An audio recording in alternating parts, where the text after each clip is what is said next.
এই পয়সাগুলো আমাকে দিয়ে অ্যাক্টিং করবে তুমি। দাদা দাদা, হ্যাঁ বলছি কি আমার আজকে স্কুলে পরীক্ষা আছে, আমাকে একটা ব্যাগ কিনে দিবি? আচ্ছা ঠিক আছে, তুমি যাও, আমি দেখছি। বোনার স্কুলে পরীক্ষা আছে, ঘরে তো একটাও টাকা নেই, আমাকে তো তাহলে কাজ করে ব্যাগ জোগাড় করতে হবে।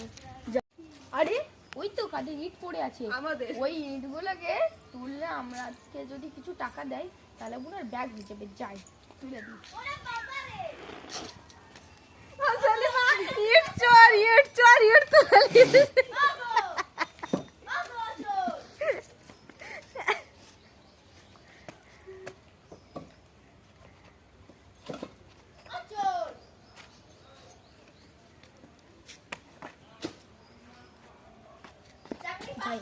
ইটগুলোকে তো তুলে দিলাম, তাহলে আমার বোনের আজকে ব্যাগ হয়ে যাবে।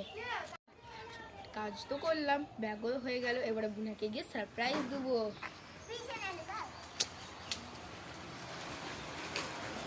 না তুমি চোখ বন্ধ করো, তোমার জন্য একটা সারপ্রাইজ আছে। চোখ খুলো।